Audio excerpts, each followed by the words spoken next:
You're listening to the Middlemen Podcast with Tom Lemongello.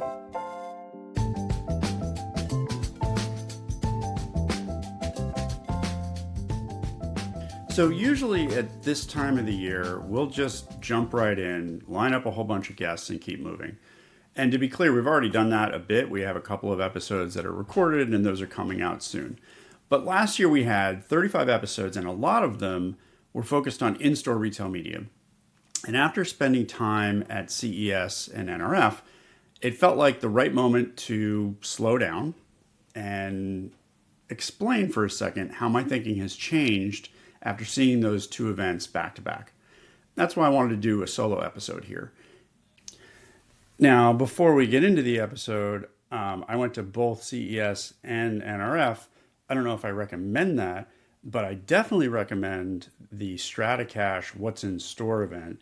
And a big thank you to Jonathan Rosen for reaching out and letting me do a panel on in-store creative.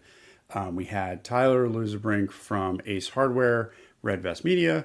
We had Mario Majaras from 7-Eleven's, Gulp Media, and we had Amy Andrews from Marginetti Commerce. And we had a great conversation. All of that will be available on the StrataCache website of the event, so you can go and have a look at that. I also had enough time to make a meme of Mark Williamson after his amazing Teen Wolf 2 presentation.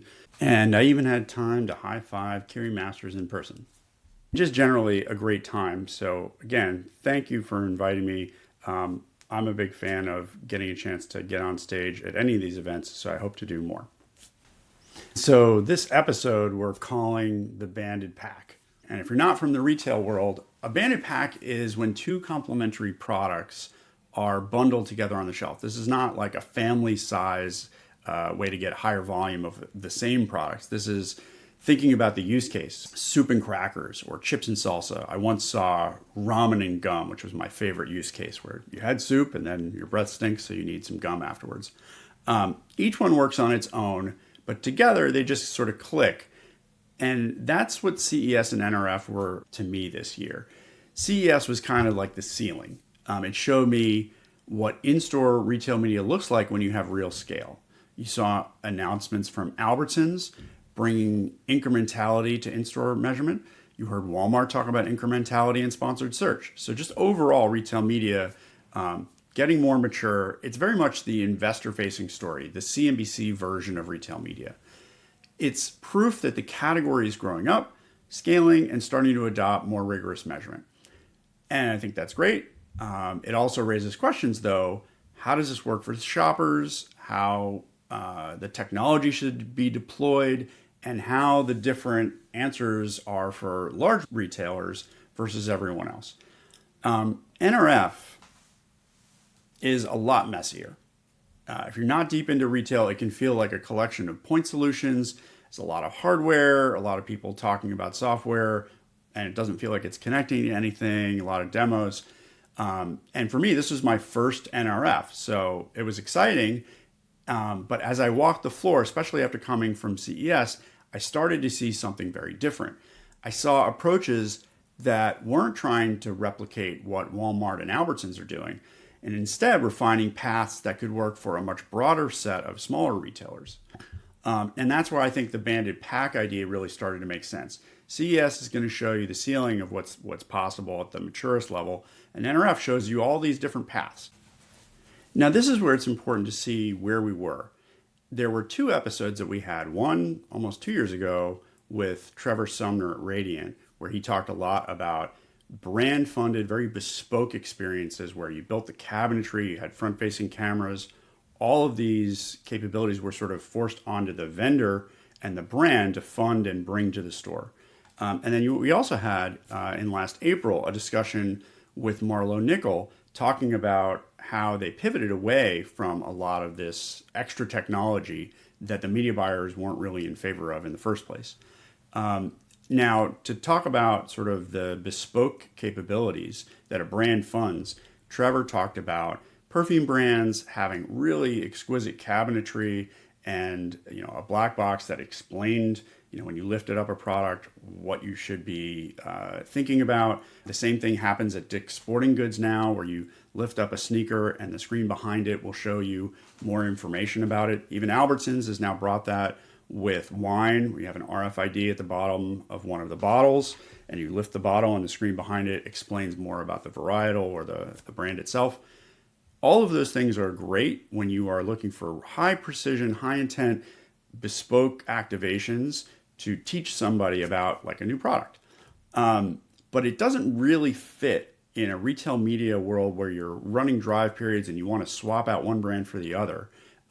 Really, if we're looking at a world where the retailer funds some of the infrastructure and the brand comes in and rents that space for media, that is really sort of where I think the future will be. I think it's good to listen to how, in our episode with Grocery TV, Marlo Nickel talks about how they built out all this technology and then they actually pulled back. Not because the technology didn't work, but because the market, the media buying market, wasn't ready for it. We used to do actually impression and engagement measurements, so we could actually see when someone was in front of the screen and whether they were looking at the creative or not, how long they were looking at it. So we could say, like, here's exactly how many impressions have been served and how engaging your creative is relative to other creatives. And that was really cool stuff, but the reality is the market wasn't ready for that from a demand standpoint. And there's also just a lot of challenges from a scalability standpoint and a legal standpoint. And so we've really gone the other direction, got a lot more pragmatic, and basically just said, look, just fundamentally, this is a really good media product. Let's just put great screens in the right parts of the store, and that alone is really valuable. And so that's what we've leaned into and focused on. So this was a quick episode. Really, I just wanted to focus on the fact that we're moving away from bespoke, over-instrumented experiences led by brands in store towards things that can actually scale across different types of retailers. One of the themes that's come up for me, including in the conversations like in the panel I did at StrataCache, is that you really have to start with the job to be done when you're thinking about the creative and what you're trying to put in front of the consumer. In a lot of cases, you don't need a ton of technology to make that work.